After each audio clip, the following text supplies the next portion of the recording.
नमस्कार। प्रस्तुत है आज का चिंतन। हिंदू समाज में इन दिनों कितनी ही हानिकारक रीतियों ने घर कर लिया है। पिछले कई सौ वर्षों से हमारे देश को पराधीनता के कारण बहुत दुर्दशा सहन करनी पड़ी है। बाहर से आने वाले अन्यायी, अत्याचारी, आक्रमणकारी सदा इस देश को लूटते खसोटते रहे हैं। विदेशियों द्वारा समय समय पर देश में बहुत लूट की गई और आर्थिक क्षति पहुंचाई गई है, पर इसके साथ साथ हमको यह भी कहना पड़ता है कि हमारे समाज में प्रचलित अनेक कुरीतियां और प्रथाएं भी हमारी आर्थिक हीनता के लिए बहुत कुछ उत्तरदायी हैं। विदेशी आक्रमणकारी की लूट तो किसी अवसर पर लगे घाव की तरह थोड़े समय में भरकर ठीक हो जाती है, पर कुरीतियों के नासूर से जो धन की बर्बादी सदैव और सर्वत्र होती रहती है, उसका परिणाम अगर जोड़ा जाए तो पर्वत सदृश हो जाता है।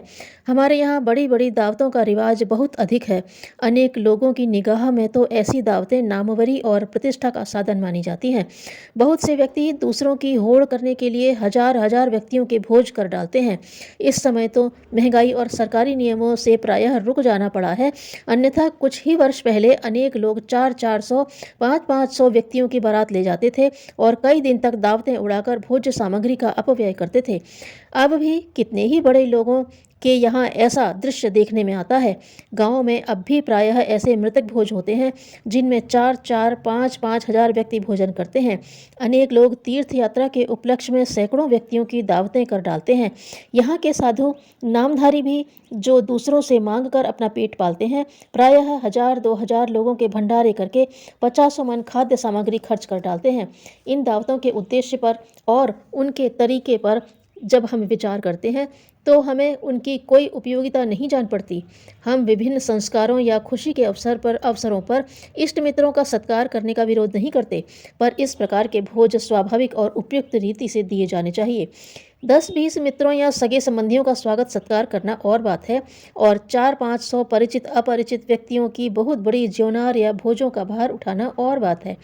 ऐसे भोज प्रायः परंपरा या रूढ़ी का पालन करने के लिए दिए जाते हैं और उनके खर्च तथा व्यवस्था का भार व्यक्ति विवश होकर उठाते हैं। इनमें मृतक भोज की रूढ़ी तो अत्यंत अदूरदर्शी और अविवेक की सूची है। एक तो पराया अन्न ही मनुष्य को जल्दी ग्रहण नहीं करना चाहिए, और वह भी किसी मृतक के नाम पर खाया जाना तो और भी गर्हित है। इन दावतों में जो एक बड़ा दोष पाया जाता है वह है जूठन के रूप में बहुत से अन्न की बर्बादी। हमारे यहाँ ज्योनारों या दावतों में प्रत्येक मनुष्य को उसकी आवश्यकता अनुसार नहीं, वरन एक समान खाद्य सामग्री परोस दी जाती है।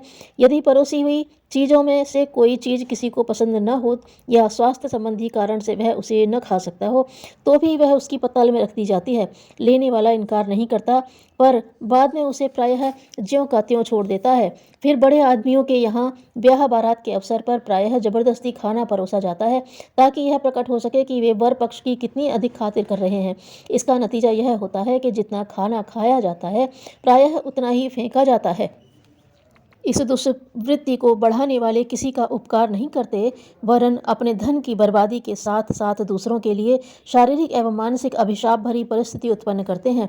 बड़े आदमियों को और अनेक मध्यम श्रेणी वालों को भी अपने घर जूठन छोड़ने की आदत पड़ जाती है। यदि इस जूठन का भी देशव्यापी स्तर पर हिसाब लगाया जाए तो प्रतिवर्ष हजारों लाखों मन खाद्य पदार्थ इस प्रकार व्यर्थ में नष्ट होता है।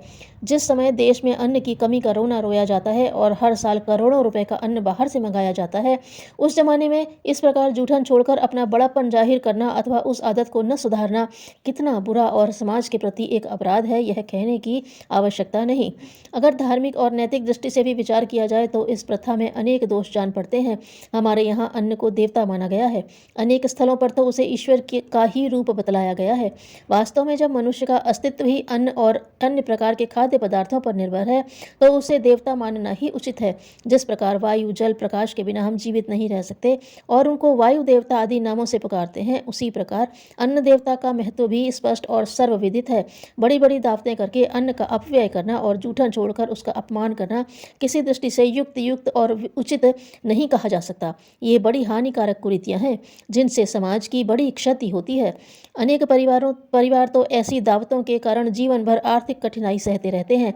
ऐसे मूर्खतापूर्ण प्रचलन को जारी रखना और उसके प्रचलन में सहयोग देना पक्का समाजद्रोह का कार्य है। इसे जितनी जल्दी त्याग दिया जाए उतना ही हम सबका कल्याण होगा। स्वार्थ की भावना से जो सेवा की जाती है वह परोपकार नहीं, प्रवंचना है, धूर्तता है, ठगी है। धन्यवाद।